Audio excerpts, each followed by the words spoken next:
Tag-init na naman. Panahon na naman ng sunog. Uso na naman ang bumbero.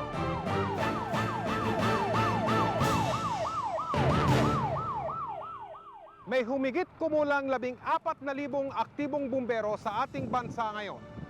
Mga kababayan natin na ang propesyon ay sumagupa sa apoy. Isang trabahong napakadelikado at napakamalapit sa peligro.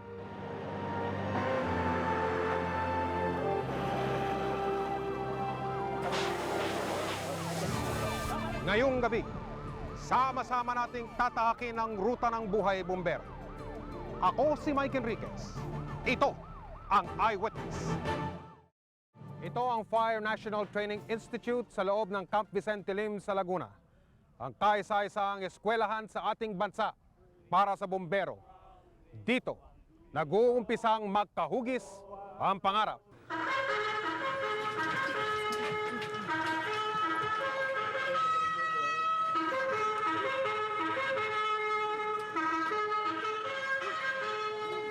Ika-23 ng Marso, nag-crash course ang Eyewitness sa FNTI at dito, dinanas namin ang galaw ng bumbero.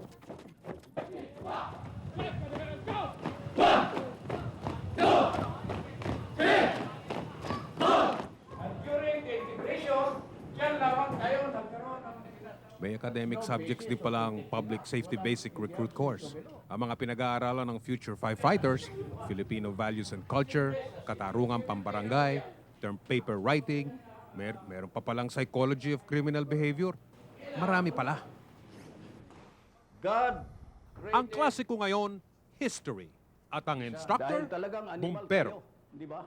Kaya huwag kayong magalit pag tinawag kayong animal ka. Talagang animal kayo.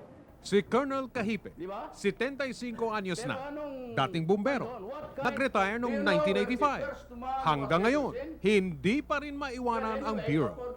Anong year kayo nag-umpisa sa fire service, Colonel? 1961 na. 1961. 61. 1999 na ngayon. 38 years. 38 years. Ilang generation na ng bumbero ang Nako, nakita ninyo? Iyan ang kayamanan ko. Dahil halos lahat na bumbero sa buong Pilipinas, kilala ko. Ganon. Halos lahat dumaan sa akin eh. Pati na yung mga pinakabata. Yung mga tinuturuan mo. Pinakamabata at saka yung pinakamatanda siguro. Okay. Na nasa serbisyo pa. Okay, Colonel. Anong kaibahan nung panahon ninyo at nung mga... Sa ngayon. Sa- Nung panahon namin, ang mga bumbero hindi pa talaga professionalized. Siyempre, admit natin yan. Dahil nung araw pwede ka maging bumbero maski no read, no write. Ganon? Ganon nung araw. Sa local government nung araw. Basta ikaw marunong mag-drive, matapang ka, bumbero ka na. Ngayon? Ngayon, hindi na pwede yun. At least we are professionalized. Nag-start yan noong about 1979. Si Senior Superintendent Rogelio Asignado, Direktor ng Fire National Training Institute. Ilang taon na kayo bumbero, Colonel? Ako po, lumipat po ako rito. Galing po kasi ako sa pulis eh.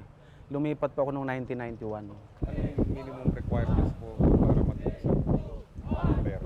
Ang minimum requirements po sa edad po, ang age bracket is from 21 to 30 for appointment to FO1. At least 72 college units, although karamihan po nang nag-a-apply ngayon, mga degree holders. Call sir, Fight Ready Bali sa Kapane Request Mission to enter Tactics Officer. Clean cut ang gupit at military ang dating. Matindi ang disiplina. Pag kumain, panggera.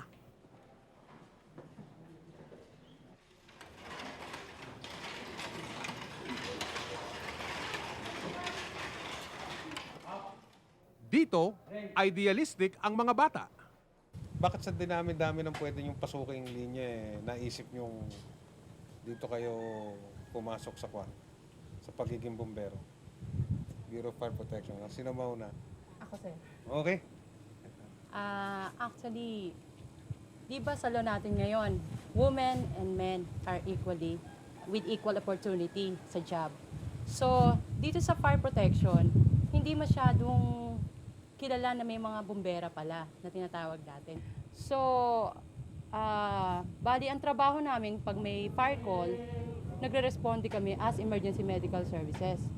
So, ang So, katugma sa linya mo katugma, sir, sa linya ko bilang nurse. bilang nurse. So, nagkakaroon din ako rito ng career development as well as my personal desire of helping others. Dignidad naman ang rason ng iba. Among the uniformed personnel, I believe the fire service the most dignified public servants. Why? Precisely because it is not only the role of the fire service to save lives, but also properties. You mean to say yung ibang uniform services hindi dignified? I mean, they are also dignified, but in my own opinion, I see the fire service as the most dignified.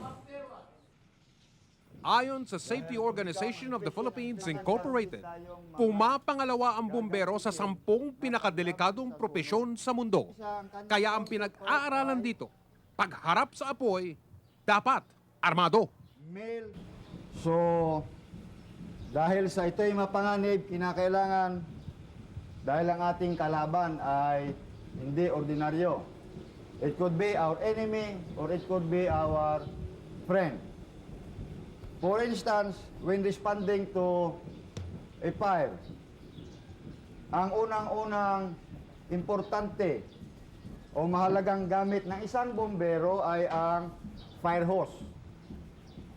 Dahil itong fire hose ang nagdadala ng supply ng tubig papunta doon sa set ng apoy. Sa sitwasyon, Sa training, bago sumalang sa sunog ang bumbero, kailangan protektado. Ang gamit, kompleto. ang buhay ng bombero ay dito rin nakasalalay. Especially so, when combating fires, it is mandatory for the firefighters to enter a burning building. So kinakailangan mayroon kang breathing apparatus to provide you a oxygen inside a confined burned building. So ang objective natin yung tower. Fire drill ang pinaka-highlight ng kurso. 3 team ang binuo. Ang firefighting team, ang search and rescue team, at ang emergency medical service. Kompleto ang setup.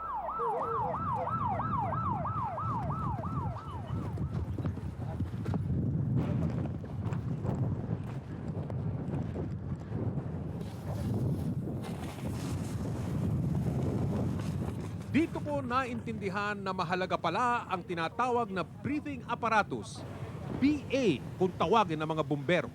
2 beses kami umatras sa kapal ng usok. Ang hirap huminga. Zero visibility rin sa loob ng building, kaya mahirap rin makakita.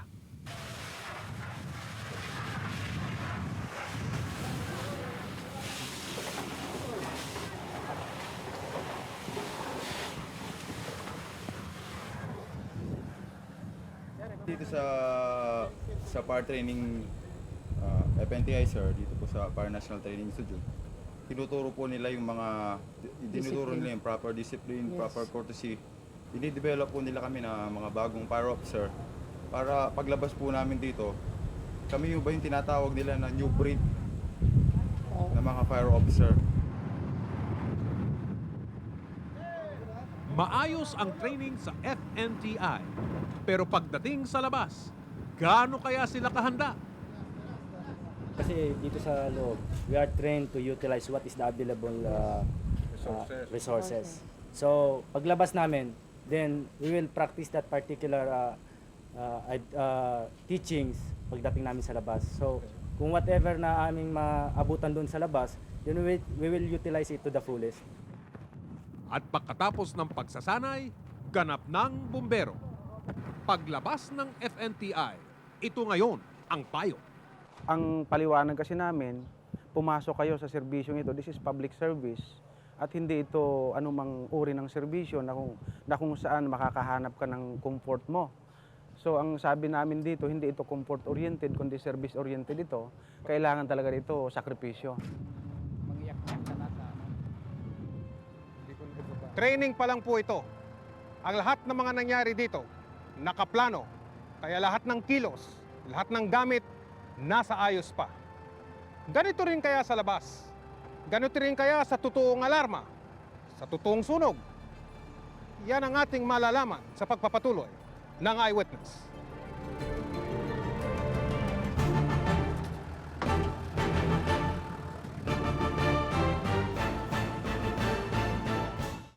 Kahit kumpleto sa pagsasanay, kahit anong tapang o giting o galing ng bumbero, kung kulang sa gamit, baliwala ang lahat.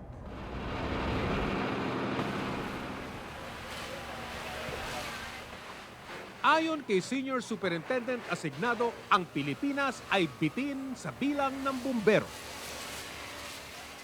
Ang ideal kwan po, fireman to population ratio is 1:2,000. One fireman for One every 2,000. fireman per every 2,000 population. Pero ngayon po? Sa ngayon po, kung ibabase natin sa 70 million population natin, supposed to be meron tayong dapat 35,000 firemen. So kulang pa tayo ng Malaki po mga- ang kulang natin.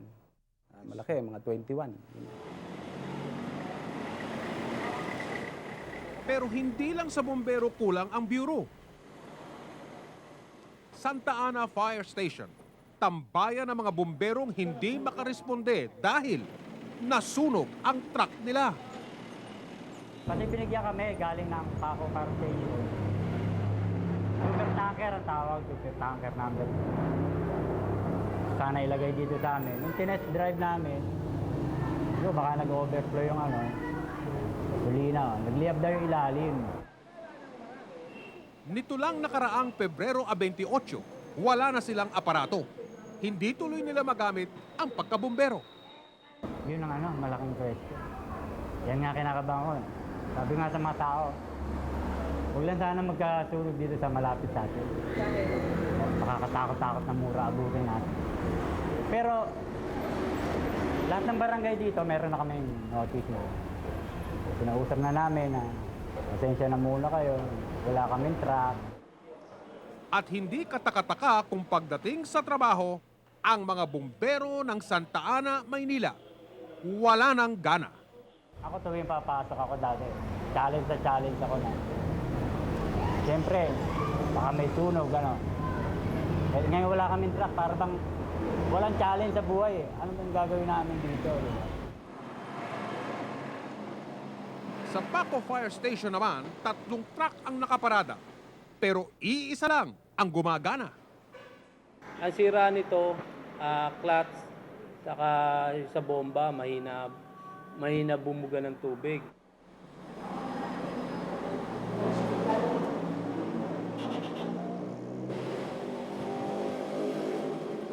Kusa siyang bumababa, gawa ng sira ang hydraulic, kusa siyang bababa. Eh minsan, pag itinaas namin to, nilalagpas namin to sa high tension wire. Eh pagka kusa siyang bumababa, at bumaba ng husto, dumikit sa high tension wire, patay ang bumbero at nire-rescue ng bumbero dyan. Kaya imbis makasagip ng buhay yan, malamang makadisgrasya pa.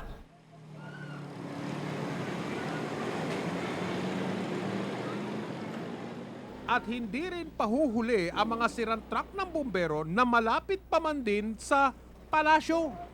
Ito, malala rin itong dalawa na ito, pero yung dalawa na yun, pwede pa magawa. Yung sa labas yun? Yung sa labas ho, dati ho, 2 tumatakbo dito. Ngayon, nung March 16, nag-back down po yung transmission ng aerial ladder na nag-iisa lang na para sa Maynila. Ngayon, ang natitira na lang na fire truck dito sa Malacanang, ito na lang pong may dalang 1,000 gallon. Kaya sa oras ng sunog, kapag kumatok na ang makina ng truck, mga bumbero na ang napuputukan. Kagaya ng kwentuhan sa Tanduay Fire Station. Meron mo mga tumitirik. Marami. Tumitirik papunta sa sunog? Oo, meron. Di kabawasan na yon sa... Meron naman tumitirik habang nasa operation? Yun ang mabigat. Papatayin ka ng taong bayan doon. Doon nagkakaroon ng tutukan ng baril, panaksak. Tinututukan kayo ng baril tsaka panaksak?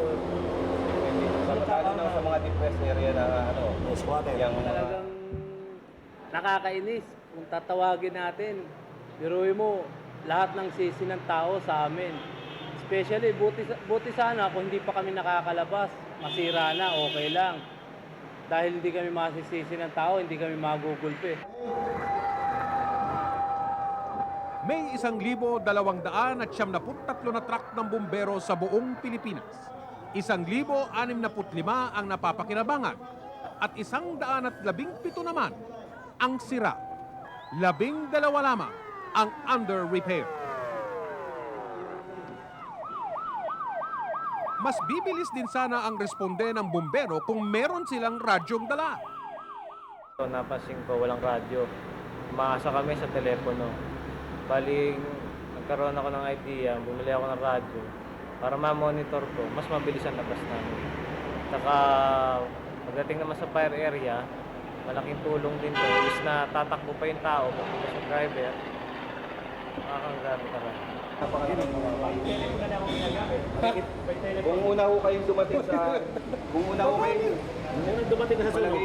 pagpalagay ho natin, kami ang pinakamalapit na istasyon na kawagan.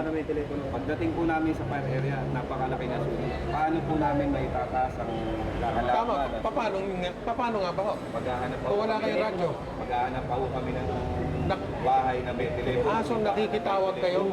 Nakikitawag kayo? Bago namin mai-relay yun, maipasok sa telepono, napakahabang oras na ulit. Kadalasan, bumbero na rin ang gumagasta. Kagaya ngayon, medyo kulang tayo sa komunikasyon. Kamukha na lang din sa istasyon na to, ang radyo, bali kanya-kanya. Bali by individual ba? Mga sarili-sariling radyo nila. Bali yun ang ginagamit nila sa operation. Pangtulong na rin sa departamento. May mga uniforme din naman. Kaso nga lang, pasahan. Sa gamit ho kami nagpa-prostrate, lalo na sa mga gamit ng bumbero.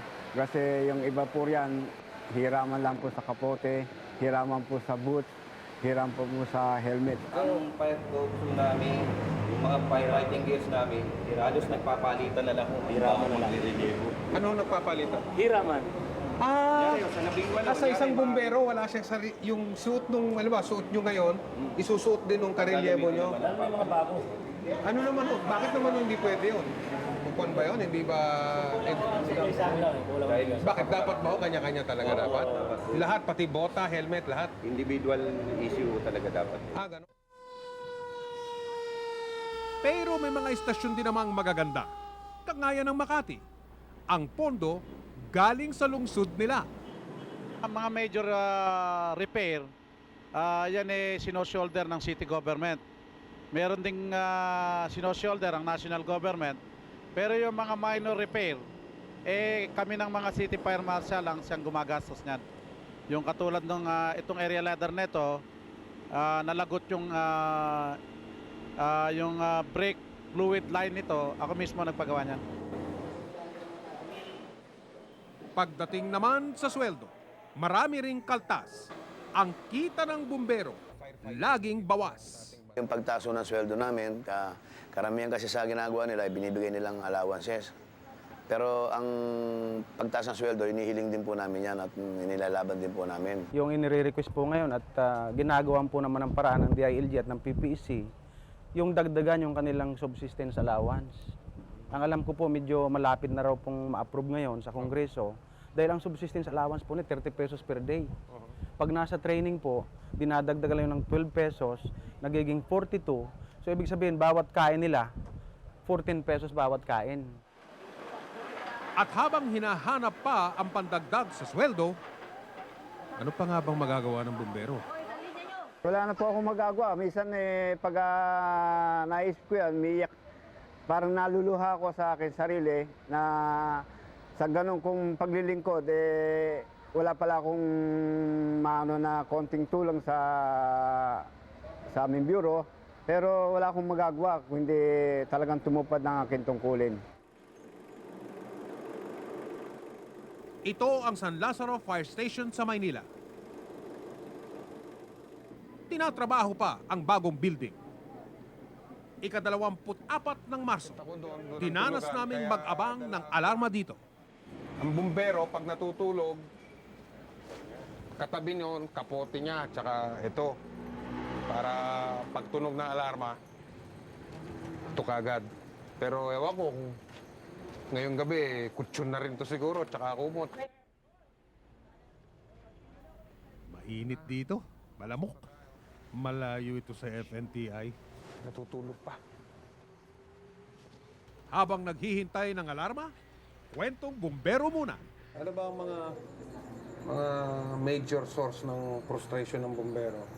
Kung naubusan kayo ng tubig, natatraffic kayo, naiipit yung aparato sa fire scene, ano ba? Kapal ng tao, etc. Number 1 din, traffic. Ang bababae sa bumbero, magpapareho na, tatakbo sa may kanto, sa magka-traffic dito. Ganun lang ginagawa. Para magkaroon ng way. Kasi kadalasan walang So kahit gano'ng kasilbato ng sirena, wala, hindi talaga hindi. Kagaya Pagka nasa intersection, may dahil nagkakaroon yan. Boyahan eh. Bigayan. Dapat isang tao para... Bumababa na isang bumbero. isang crew. Bumbero na nagka-traffic. tigahawi. Yun, diga. Traffic ng... Magka-traffic. O, tigil pa muna. Papalit ito. Ha? Makalagpas lang yung truck. Bahala na kayo dyan. Iba ang takbo ng isip ng nasusunugan. Panik na.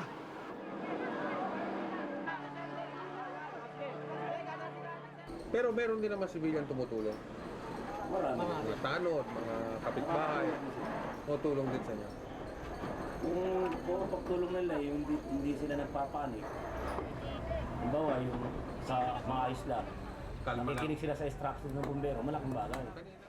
Minsan pala, mga sibilyan, nakikipag-agawan pa sa hose ng bumbero.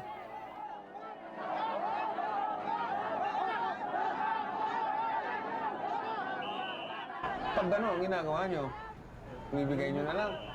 Oo, Kesa, ba't meron bang mga nananakit? Minsan? O, hindi na, o kung hindi nananakit, nagtetreten, nagtetret, nambabanta. Marami sila eh. Ha? Marami sila, kaya ang Lalo pag bagong taon, susuntukin ka na lang. Pag bagong taon, mga nakainom, mga nag-celebrate, gano'n, nagdiwang. Susuntukin, sinusuntok ang bumbero. Tututukan ng baril. Tinututukan kayo ng baril. Ha? Pero hindi nyo naman pwedeng hiabla. Kung na yun ano ba kaso nun? Ang tawag nun, laki ng daga, oh. Diba pa? Bumbero rin yan. Diba?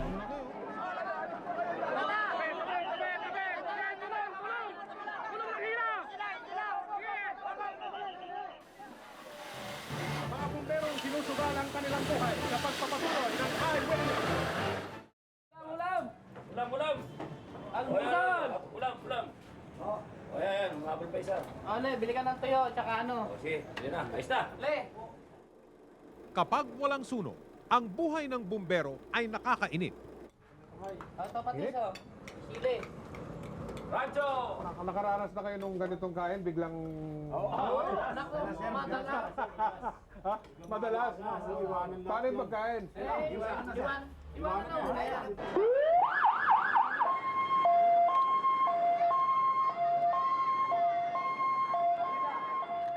Pero oras na umalarma, nasa hukay na ang isang paa. Si Fire Officer o FO3 Severino de Ungria, 17 taong bumbero, tagapagligtas. Nakipag-compromise na ako sa Panginoon no, na kung mamamatay ako, kung kukunin nila ako, kung kukunin niya ako, sabi ko sa kanya, hayaan niyo muna, tulungan niyo muna akong mailigtas ko yung 5 buhay doon sa nasusunog na 3-story building. Natural ang takot, pero para kay de Ungria, kung buhay ang sasagipin, walang dapat ipangamba. Yung pinaka-main objectives namin is to save lives and properties. Kaya kung mangingibabaw yung takot at pangamba mo, hindi ka magiging successful dun sa pagiging bumbero mo. Sa kanyang buhay bumbero, marami na ring parangal si Severino. Pero ang pinaka-turning point nung karir ko ay yung nung bigyan ako ng parangal sa Outstanding Fire Officers of the Philippines. Kasi ako ang pinaka-mababang ranggo. Yung mga nakalaban ko sa Maynila, mga sarhento, may mga posisyon, substation commanders. Ito ang masakit. Hindi pa rin umaarangkada ang rangko niya. Hanggang ngayon, Fire Officer 3 pa rin si de Ungria. Yun ang pinaka-frustration ko, yung sa promotion. Kaya lang, hindi ko rin naman masisisi ang gobyerno natin. Siguro kulang sa pondo. Pero umaasa pa rin ako na mabibigyan pansin nila yung mga nagawa ko. SFO2 Jose Acuning, 19 na taon na sa serbisyo.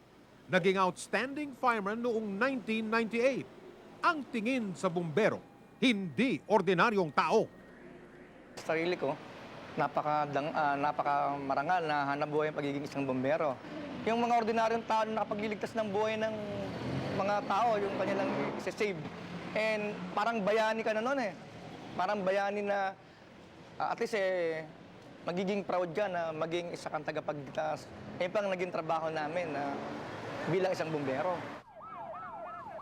Minsan na rin na disgrasya sa isang sunog, nawala ng malay, nang magising, apoy ang hanap. Nagkakanda ko kami ng overhauling operation. Bumigay yung pinaka-CB niyang bakal. Bumagsak ko kami dalawa ng kasama ko. Yung isang kasama ko, na-fracture do yung kanang kamay. Ako naman, pagbagsak ko dun sa semento, nawala na ako ng malay tao. Hindi ko na alam kung ano nangyari. Ang nangyari ko sa akin, bali parang nanaginip lang ako na nagkukwentuhan kami ng dalawang brother ko. Nung pagkasabi ko na, uy, duty nga pala ako ngayon. Nung pagkasabi ko, duty nga pala ako ngayon, bigla ako naggamulat. Pero natahi na yung ulo ko. Ang buhay bumbero, delikado. Minsan ang nabingit si SFO4 Celso Fua Jr. Tik na po ako mamatay dyan. Yung tama ng kuryente sa akin nung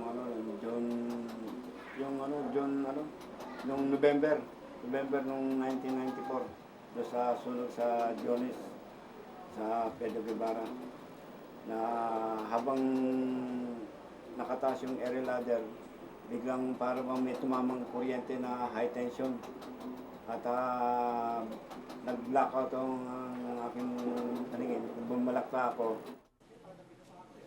Iba naman ang kwento ni FO3 Jesus Talusan Jr.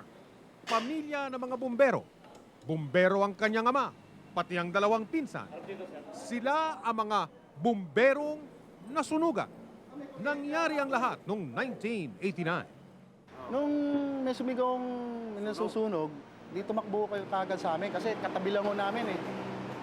Ngayon, mga 15 minutes dumating na yung bumbero. Dalawang bumbero. Yung isang truck ko ng bumbero, tumiri ko sa kanto. Yung isa lang ang nakarating doon sa lugar namin. Ngayon, naubusan ko kagad ng tubig yun. Sa lakas ng apoy, tsaka yung hangin, napahigo po rito papunta sa amin, kaya pati sa amin nadamay. Inubos ng apoy ang bahay na minana. Walang natira. Eh, siyempre nung una, ang iniisip ko, mailigtas yung bahay namin. Kasi yun na lang ang naiwan ng father ko eh. Yung nakuha niyang ng mother kong death benefits. Yun na lang ang kayamanan namin. Yun yung bandang uli, wala na ako magawa. Kumuha na lang ako ng konting damit ng anak ko, tsaka sa akin.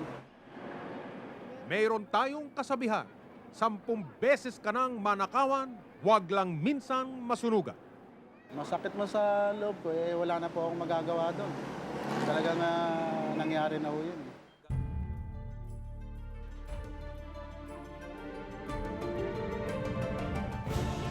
FO1 Brian Edwin II, 27 anyos, isang registered nurse, nag-aral sa Fire National Training Institute at dito na rin na-assign.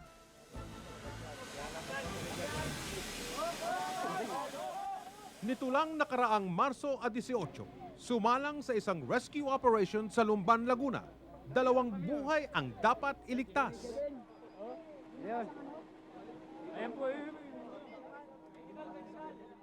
Pumasok si Brian sa isang tunnel. Pero sa kasamaang palad, hindi na muli nakalabas.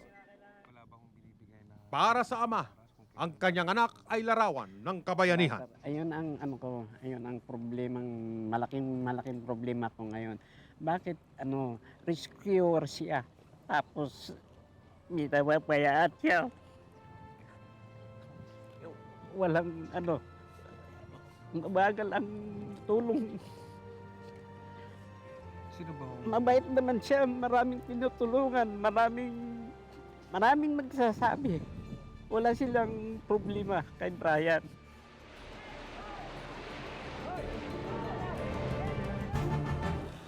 Kung nararamdaman ng sumasagupa sa apoy, yan ang ating daranasin sa aming pagbabalik.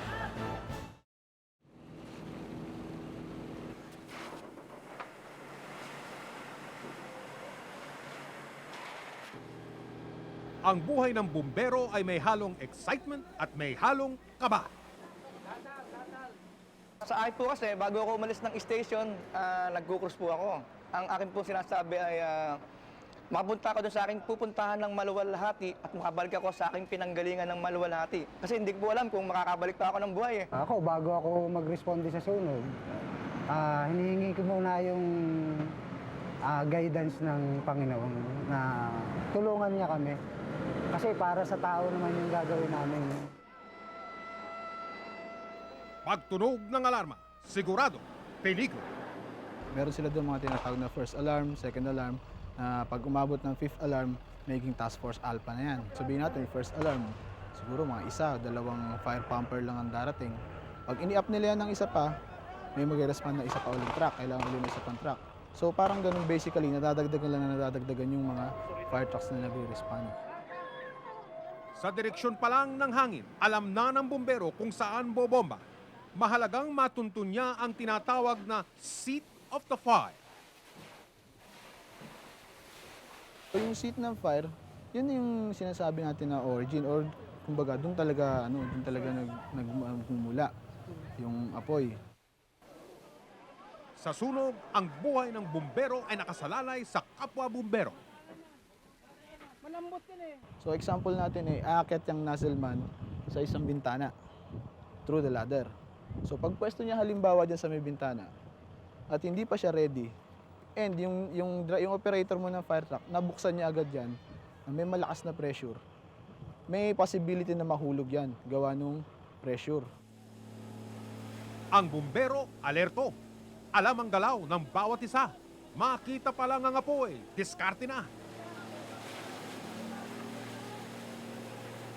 Kasi sa firefighting, kailangan mabilis ang response mo dyan. So, minsan merong mga balakid dun sa kalsada. Kaya minsan nahihila yung paa mo ng fire hose. Ako ilang beses na ako natulog yung likod ko, nahulog ako sa bubong. Ganyan. Kasama sa trabaho. May pinagmamalaki po naming sabihin na ang mga bumberong Pilipino natin, matatapang. Puro tapang nga lang ang ginagamit dahil sa kakulangan ng gamit. Kahit na wala silang kapote, walang bota, pumapasok sa sunog para mapaglingkuran namin kayo. Alas 3 ng madaling araw, Marso 27, nagkaroon ng sunog sa Recto. Dito, dinanas namin ang buhay bumbero.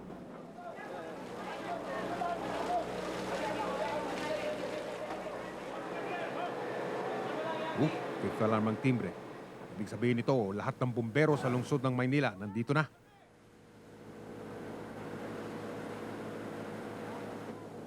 Mabilis ang responde. Sabay-sabay ang buga ng bomba.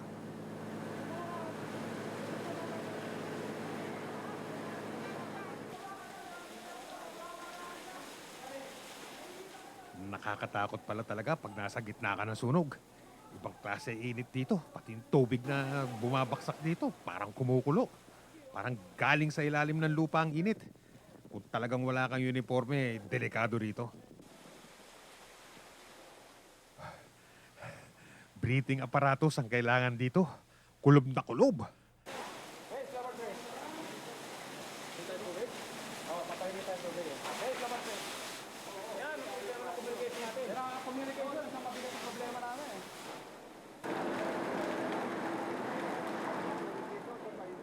Ito ang hindi maiintindihan ng hindi bumbero. Pero sa tinginan pa lang, nagkakaintindihan na kami.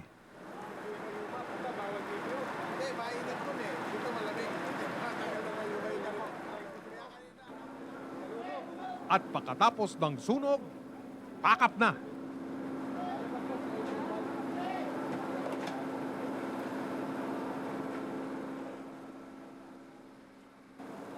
ang kaligayahan ng mga bumbero. Simpleng-simple. Lumalapit na sa'yo yung mga tao. Kumakamay sa'yo, o binabati ka, sasabihin sa'yo, you're my hero, gano'n. Kaya nakakatabuhan ng puso sa amin. Pasalamat lang kayo, okay na sa amin. Mahal namin ang trabaho namin. Kasi kung mahal mo ang trabaho mo, lahat yan natural na lalabas sa'yo. Meron kang malasakit sa mga gamit mo, meron kang malasakit sa fire trucks mo, at higit sa lahat, meron kang malasakit doon sa taong bayan na pinaglilingkuran mo. Napakalaki po ng pasasalamat namin sa lahat ng bumbero na tumulong sa amin. Wala po akong masabi, kundi maraming salamat po sa inyong lahat.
Sa kabila ng kakulangan ng gamit, kapag tinawag ng tungkulin ng bumbero, kahit nasaan ang apoy, pagtunog ng alarma, buhay nyo ang sasagupin nila.